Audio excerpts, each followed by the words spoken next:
So questions have been coming in, and you can continue to send them to my little magic pad here. Talk about miracles, Sully. Here's a miracle.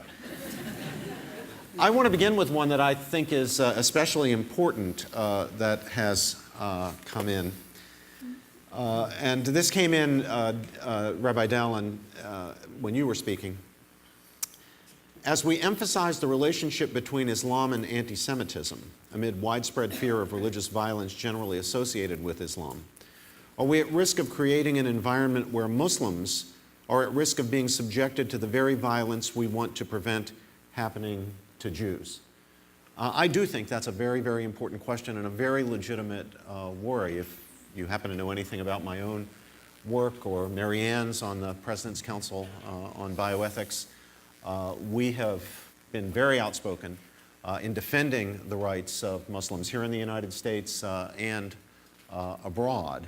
I am someone who utterly rejects guilt by association and corporate guilt. And I know that there are many, many, many Muslims, especially here in the United States, but abroad as well, who reject the kind of violence that we saw at the hyper-kosher market in Paris. And in fact, I believe it was at that market that a Muslim employee protected a group of Jewish potential victims. So I think it's terribly important that in telling the truth as best we can about the anti-Semitic or anti-Jewish elements in the radicalized communities in Europe among Muslims, that we be scrupulously fair in recognizing that this is by no means all Muslims. I myself am a Catholic.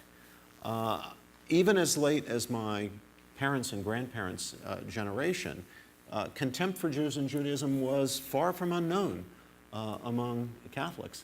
And the Catholic Church has taken great steps to expunge that from any aspect of Catholic teaching or liturgy, to condemn it in the great document Nostra Aetate of the Second Vatican Council and so forth. I don't myself doubt that a similar kind of impulse with noble leaders can emerge within Islam, so long as people who are willing to speak out publicly against radicalism, and especially against anti-Semitism, are not completely ignored or pushed to the margins by our own media or by people who prefer a narrative in which Muslims are depicted as the bad guys. What do you think, David? I agree completely, 1,000% with what you just said, and it has to be that way if there's going to be any kind of real understanding and dialogue that ultimately might reduce that part of anti-Semitism in contemporary Europe that derives from Muslim hatred. And the fact is that we even find, the reason I spend time talking about England, that it's a lot of the anti-Semitism in England under the Corbyn regime, Labour Party, has not been inspired there by Muslims at all, actually. It's been intertwined with it, but it's had its own new kind of respectability. And the very fact, I would say, but in other words, in what you just said, I would reiterate 1,000%. And I would say something to think about in the news. 2 years ago, it would have been unimaginable that Jeremy Corbyn could ever have been elected Prime Minister of England. And I think now it's much less unimaginable. And it would be unimaginable, I'm assuming you're saying, because of his open support for Hamas and Hezbollah and so forth. Exactly. And anti-Semitism generally, and even the people around him, this Ken Livingstone, who for 8 controversial years was the mayor of London, and actually said things publicly in praise of Hitler. And eventually, to the credit of the British Parliament, he was eventually expelled for his anti-Semitism. But yes, because, and what Jeremy Corbyn and his followers have welcomed into England in terms of the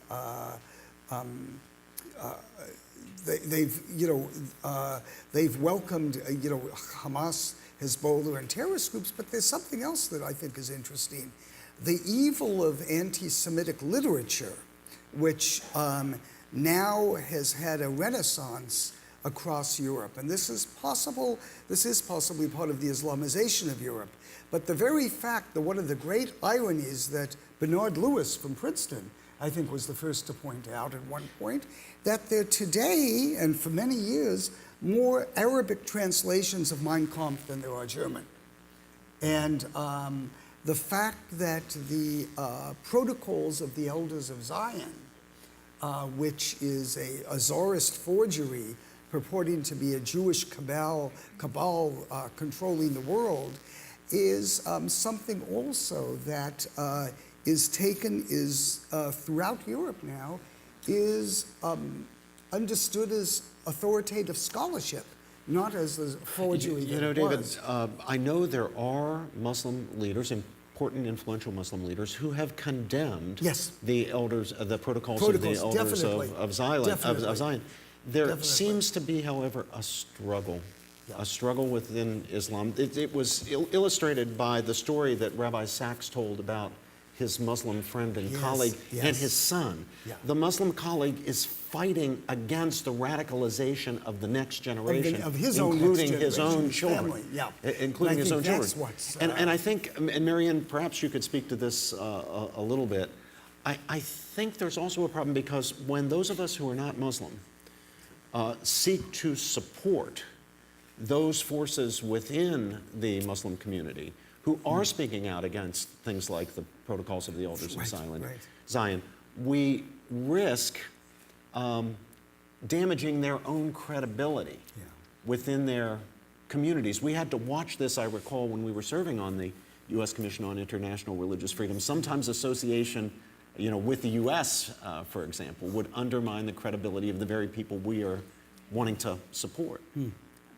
There are many pitfalls in this area, and one of the reasons why I think it was so good that the organizers of this meeting combined religious freedom as a topic with anti-Semitism as a topic, that very often the measures that we would like to take to control religiously motivated violence, those can abridge not only the religious freedoms of the groups that are of most concern, but everybody. So you get these European countries who are worried about Islamic terrorism, but they can't pass a law singling out a particular group, so they pass a general law that treads on the religious freedom of everybody. And I had lunch today with,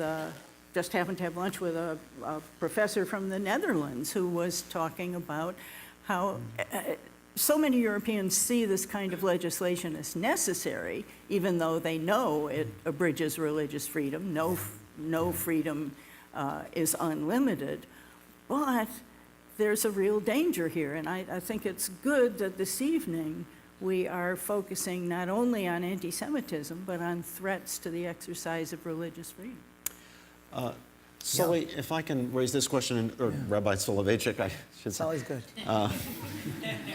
Students are always students, No, they become a very esteemed rabbis and big professors, but they're always your kids.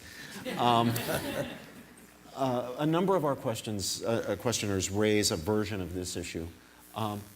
Surely it has to be the case that one can criticize Israel without being accused of being an anti-Semite. Right. And is there a danger of equating criticism of Israel or an Israeli government or an Israeli policy with anti-Semitism? Yeah, so the answer is, of course, one can criticize Israel for policies, but often, way too often, especially in European society, what you see is criticism of Israel that goes far beyond that. And that can mean in one of two ways. One, in absolutely insane double standard by which the focus is made on mistakes or things that Israel might have done wrong, without focusing a national attention on countries that are just horrible violators of human rights in this world. So the fact that the UN seems to have as the founding of its charter, I think as Dave Barry once put it, two central roles: one to ensure world peace, and the second to attack Israel. Seems to speak to the very fact. I mean, this is an organization on which countries like Syria sit on human rights councils, and yet nevertheless they are targeting Israel. So when you see they're focused on that specifically, you know that what's happening here, when people speak about occupation by Israel, and don't talk about countries that are actually occupying countries such as China and Tibet, etc. So you see what's happening here is more than just an objective critique of one particular country. The second, and even more insidious, is that often criticism of Israel it essentially becomes challenging its right to exist. So this past week, we marked the 100th anniversary of the Balfour Declaration. Now, one of the untold aspects of the Balfour Declaration is that it resulted due to, in part, to Christians who also had this fascination with the Hebrew Bible, Arthur Balfour and Lloyd George. And yet, at this 100th anniversary gathering, this was a banquet that was hosted by one of Lloyd George's grandchildren, and the other grandchild of Lloyd George was across the street protesting this dinner. Wow. Not because I think she wasn't invited, I think she was upset, but because she genuinely didn't want to host it. So here you have Lloyd George's granddaughter who is standing across the street and is challenging, not criticizing specific policies of Israel, but challenging Europe's helping give birth to the state of Israel in the first place. And so what we have then is that the Jewish nation state is the only nation state whose right to exist itself is challenged. And that's far beyond what can be legitimate criticism. There's a question, quite a plaintive one. Simply, is it possible for Islam and Judaism to coexist without violence or anger? I have to believe the answer to that question is yes. I certainly work, with Muslim leaders and scholars who desire that every bit as much as I do. Is there any reason to doubt that that's possible? Well, the question is not about Islam versus Judaism itself. This is the central question facing Islamic culture and civilization in the world today, I think in general. Professor Glendon spoke about religious freedom, and as you know, and I've been privileged to work with so many here as essentially almost a religious freedom absolutist in the United States, on behalf of religious freedom for everyone, and I would certainly oppose limiting religious freedom because of tainting by association with faiths that are unpopular for whatever reason. I'm on, as you know, and thanks to you, in fact, and like others on the stage, I'm on the board of the Beckett Fund, and I'm very proud of the religious freedom litigation that it does on behalf of Christians or Jews, or to cite one famous case just recently, the right of a Muslim in prison to grow his beard. On the one hand, and I would love for that to become a way for people of all faiths in America to come together. On the other hand, we can't be blind to the facts, and so one troubling way of thinking about it, just to make the mood even more depressing, is what Peggy Noonan, I think, called in a column the 10% problem. And you mentioned my friend Rabbi Sachs. I raised this to him once in an event we had for his book, Not in God's Name, about religious violence. And the way the Noonan piece had just come out on the Wall Street Journal, and she said basically something like this. She said, suppose only 10% of Muslims in the world believe steadfastly in jihad or in the narrative, the militant narrative. Suppose of that 10%, only 10% of that is actually willing to take steps to further those goals. still talking about many millions of people. We're not talking about a small amount. Yeah. You know, and I raised this to Mr. Sachs, and he responded that just that week, just to further the point, there was a Muslim store owner somewhere in northern England that had posted on his Facebook page just wishing his customers a happy Easter. And there was another member of a different Muslim community on the other side of England that saw that, drove across, and murdered him for posting that. That was a Sachs example. So, you raised the question that is one of the central questions of our time. Yeah. But it's not only about Muslims and Jews. It's the central question of facing, I think, Islamic civilization. And there are certainly people who work, who are friends of yours, who work steadfastly on behalf of changing Muslim society, and more power to them. But we also can't forget and turn away from some of the most troubling facts that are facing us. David, oh yes, Marianne, please. Can I comment on just that point and come back to the story about Rabbi Sachs's friend, the Muslim friend who had a son who shocked his father. There is some social science data on that type of situation where the parents have come, generally they are the first generation immigrants, and they have come from a society that they still remember, in which they are still to some extent rooted. They have a sense of who they are. And the children who are growing up in European countries, and here's where I think the United States has an advantage for all the reasons you said in your talk. The children of these immigrants belong neither to the world of their parents, nor are they completely accepted in European society. And it is that group where you're going to find So American your exceptionalism 10%, and you're is a angry, deracinated. You don't have a home, you don't have a place. Yeah, and looking for something to be passionate about. Yeah. Yeah. David, we have someone who offers to you a gentle correction. Okay, please. Ken Livingstone did not praise Hitler, but claimed that Zionists collaborated with Hitler. That in Okay, itself is yes. repugnant Yeah. and incorrect, But it's- and speaks to the ex-mayor's anti-Zionism that bleeds into anti-Semitism. Yeah. But he has not praised Hitler. No, Do you want to correct that? I sit corrected here. I would stand, yes. I sit corrected. Yes, that I think is exactly what he did, but he was still taken to task by even his fellow labor. I mean, it was based on that, that statement about Hitler and Zionism, that he has the distinction of being the only Labor Party member actually expelled from the Labor Party because of anti-Semitism. But whoever answered, you were entirely correct. Another matter that's come up in several questions that I think is an important one, much of what we talked about in our presentations had to do with the situation in Western Europe. Is the situation in Eastern Europe significantly different, where more far-right nationalist elements than Muslim or secular leftist elements are at the foundation of the anti-Semitism problem there? Who would like to address that? Sully, would you? Yeah. This is interesting. I don't know enough about much of what's happening in all the political parties throughout Eastern Europe, and each right-wing party is a party unto its own. There's certainly a great deal to be worried about. But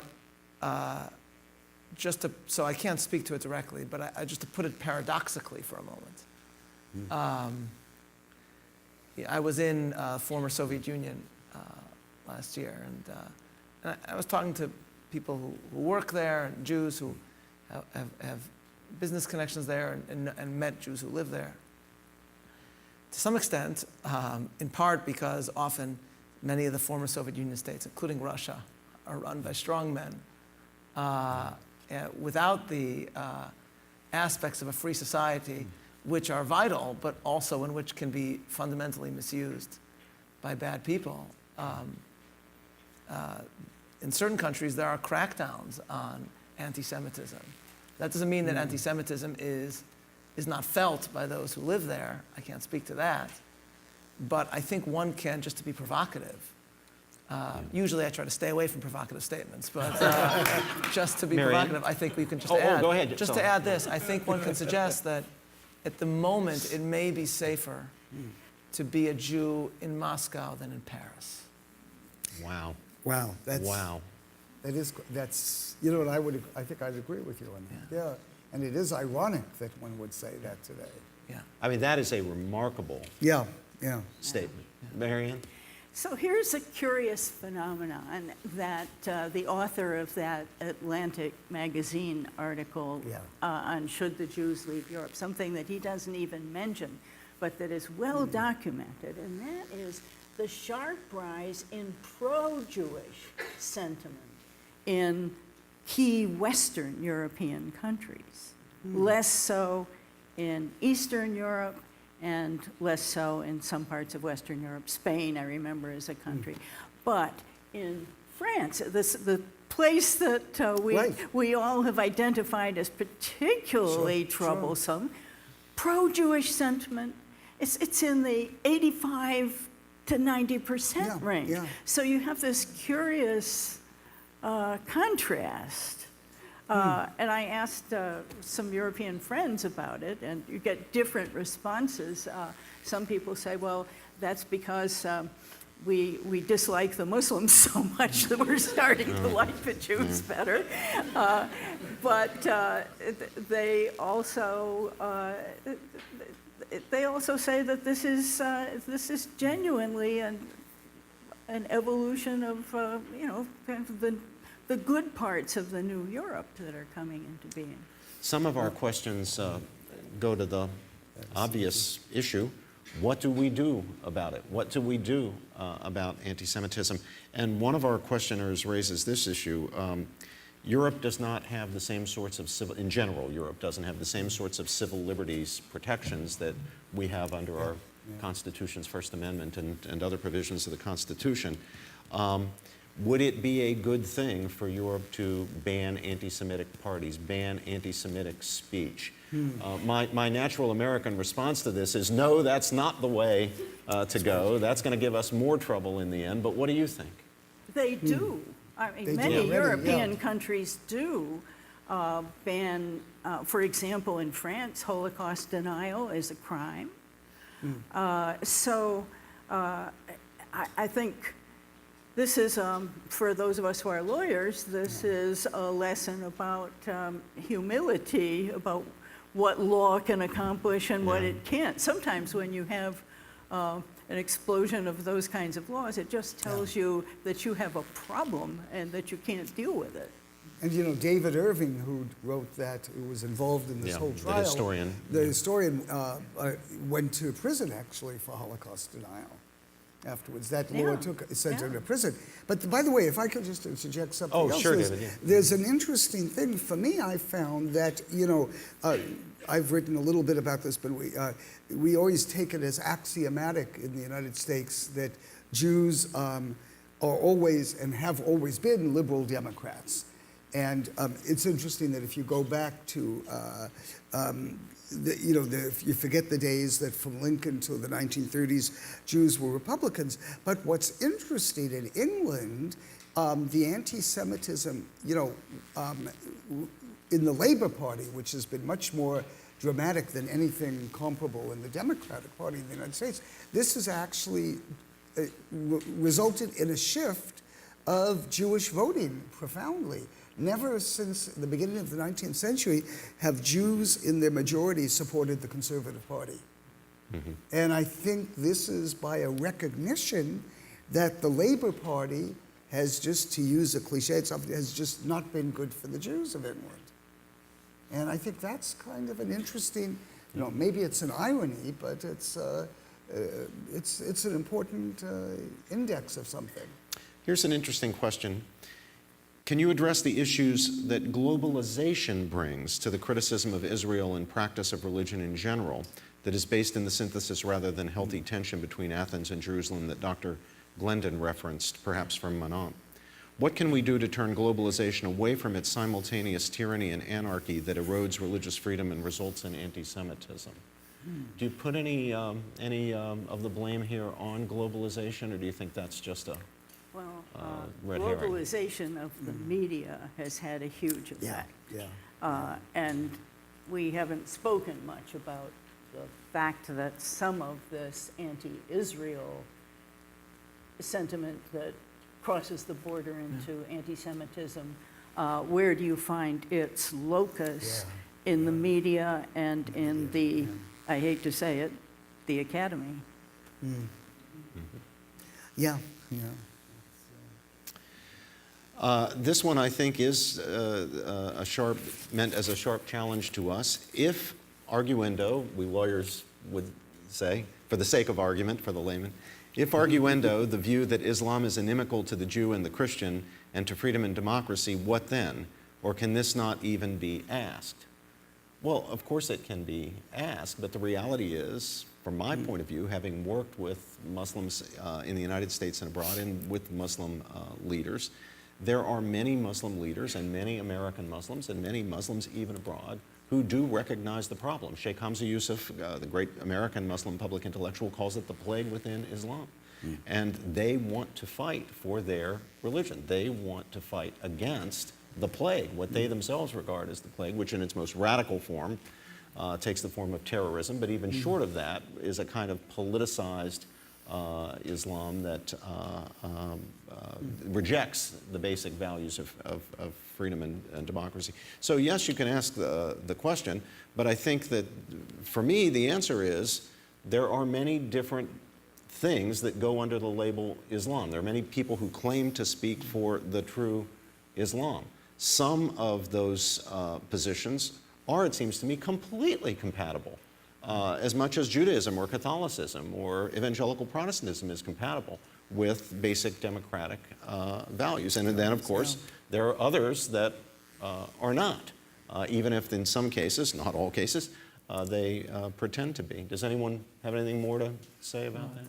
Yeah. Yes, I think there's another dimension to this problem, which is that we Christians are acutely aware of how long it took us to have an encounter with the Enlightenment and to learn to accept the good gifts of the Enlightenment and the implications for our attitude toward our parents. and I think what we are asking of our Islamic friends is to do something rather quickly that took Christianity a long time to do. But since our dear friend Rusty Reno is here, we should add, we don't accept the bad gifts of the Enlightenment, only the good gifts of the... Certainly. Yes, But I'm really quoting Pope Benedict here, who in several of his most famous speeches said, we have to accept we have to accept that dialogue between faith and reason, between belief and unbelief. This has produced a synergy that has produced much of what's great in Europe. And it's a lot to ask of Islam to do that in 10 years. The tragedy, though, is that Europe faces this challenge from Islamic civilization or society precisely at the same time when Europe itself has entered a post-Enlightenment age and has given up certainly on Jerusalem and maybe also on Athens as well. Right. So you basically have an Islamic civilization that has a lot of issues. Energy, but anger and little encounter with the Enlightenment. And a Europe that has, Pope Benedict's most stirring, the Pope Benedict stirring speeches and essays to which Professor Glennon is referring are basically pleas to Europe to not forget what made it special. Yes. But it has. So that's the tragedy of where we are. It's an Islamic civilization, a society that is problematic in certain respects, and a Europe that has essentially abdicated the pedestal on which Western civilization once rested. David, you're an historian. It is true, is it not, that there was a time when there were many communities in which Muslim communities where if you were Jewish, it was safer to be in those communities than in Christian communities. In medieval. Yeah, well, that's true. Yeah, that there was. The irony is, in terms of today's politics and so much else, and that there was a golden age of Spain and Islamic civilization in which Jews were at their heyday. Some of the great works of Jewish writing was done in Arabic. In the and Moses Maimonides, who was probably one of the greatest Jewish rabbis and religious thinkers of the past millennium, lived in Muslim countries. So you were just in Spain, tracing those footsteps. Right, yeah. and you have the great Jewish biblical scholars. They encountered philosophy and science Precisely. through Arabic literature. It was the golden age. Yeah. But this is not a Jewish question, right? That's the Bernard Lewis question of what went wrong. Exactly. That is, what went wrong from that, and they still refer to it in Jewish history as the golden age. One of the golden ages of Jewish civilization. Though, again, just to speak to that for a minute, if you go to Andalusia now, right, yes, where Moses Maimonides are there, and there'll be like a big statue there. Right. And they're even in a hotel called Hotel Maimonides. Yeah. And there's a statue. That's when you know there. you've made it. Exactly. Right. Exactly. But a 3-star hotel? All right. But there's, the statue there, so you'd think that there he grew up, and there's no mention anywhere that he fled the Almohads. Well, that's true, too. That's true, and radical Islam, right, of its day. When of he had its to go. day, yeah. So that's, that's the other side of it. So, the age in which Maimonides grew up was not all that golden. No, but it wasn't. It wasn't. But he did. But the very fact that some of the great works of Jewish were written in Arabic, and everything. But you're right. There were limits to it also. Yeah. Here's an important question. It's interesting. Yeah. How has the internet and social media changed the nature of anti-Semitism and the fight against it in our time? Well, one thing we know for sure, and Marianne and I can testify based on our experience on the International Religious Freedom Commission. The ability of bad guys to use social media to radicalize young people. Even here in the U.S., although we haven't had nearly as much of it as in Europe, is just it's a daunting problem, and nobody seems to know what to do about it. But it seems to me the answer to this is yes, for sure, it has had a profound impact, and it's a huge issue, and we don't know what to do about it. Yeah. Is that? Yeah, agreed. Unless you know what to do, but does anybody know what to do? The internet is wholly positive. There's no problems with it whatsoever. No, it's exactly right. No, it's but it is. I would say it's a way to disseminate, whether it's anti-Semitic, anti-Jewish, propaganda or anything, in a way that was never available before. Yeah. That. We're coming to the end. There are so many good questions here. I'm going to have to pick one. I always show favoritism toward my former students. Is anti-Semitism ultimately about Jews? Or is it about particular needs or drives of various elements of populations, even if an after-the-fact set of rationalizations is imposed? So I think this is a challenge to you, Sully. So is anti-Semitism I didn't know what the second choice was, so I'm going to say the former. I'm going to interpret this as there are atavistic drives and needs, and you need to have a scapegoat, and the Jews are almost always just in the right place or the wrong place at the wrong time to be the scapegoat. For me, as I argued, anti-Semitism may actually go hand in hand with, unfortunately at times, with the moral message that the Jews have miraculously embodied throughout civilization. It's a line I quote from a friend of mine, Yossi Klein Halevi, the writer in Israel, that sometimes living in Israel, he doesn't think that he's living anywhere special, and then he realizes where he is. And then he ponders, too, what is it about this small nation that has, in modern times, has been the target of all of these evil movements that saw the Jews as their one obstacle to achieving world domination: Nazism, Soviet communism, and jihadism. And he said, at that moment, I feel gratitude for having found my place in this story. Because, and those two can go hand in hand, because the Jews embody something that evil people hate. You know, one of the most moving experiences of my life, I was with my wife and others on a trip to Berlin and then Amsterdam, and we went to Wannsee, which is where the final solution was planned. Yeah. So you see this idyllic villa on a lake, and you see the invitation to one of these meetings where they say, we'd like to meet to discuss this problem. This meeting will be followed by breakfast, you know, as if, you know, it's just a casual, you see that. And you see that even during the middle of the war, when they're fighting wars on various fronts, all they can think about is there are this number of Jews in America and this number of Jews, you know. So you have the world's greatest evil. Instead of thinking strategically about how to fight the war, they're thinking about that the Jewish people embody something that is the very opposite of what they seek to achieve. So you experience horror at that. But you can also, I think, in those words, feel gratitude for having found your place in that story. Well, I'm so sorry to have to bring the discussion to a close. It's been such a rich and illuminating one. I fear that short of the coming of the Messiah, for the second or first time we can argue later. That will be the next event. But short of that, I fear that we're going to be stuck, and our successors and our descendants are going to be stuck talking about this horrific, ancient curse of anti-Semitism that seems sometimes to go underground, but never to go away. But it must be discussed. It must be addressed. If it has to be addressed in every generation, then we'll have to address it in every generation. I want to thank King's College, its wonderful president, Greg Thornberry, David Tubbs, my student, Megan Phelps.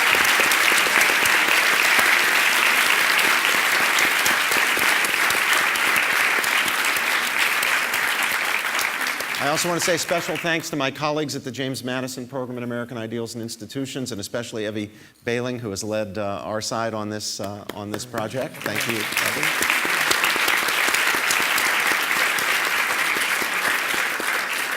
There are people in this room who are doing great work to advance religious freedom and to combat anti-Semitism and prejudice against Muslims and Christians and others. I've already mentioned Rusty Reno and First Things. Bill Mumma and the Beckett Fund are here with us this evening. Their work is fantastic. God bless all of you who are laboring in this important vineyard. And thank you, all of you, for coming to be with us this evening. And special thanks to those of you who sent in questions. I'm sorry we couldn't get to all of them, but I'm glad we got to a lot of them. Thanks again. Good night.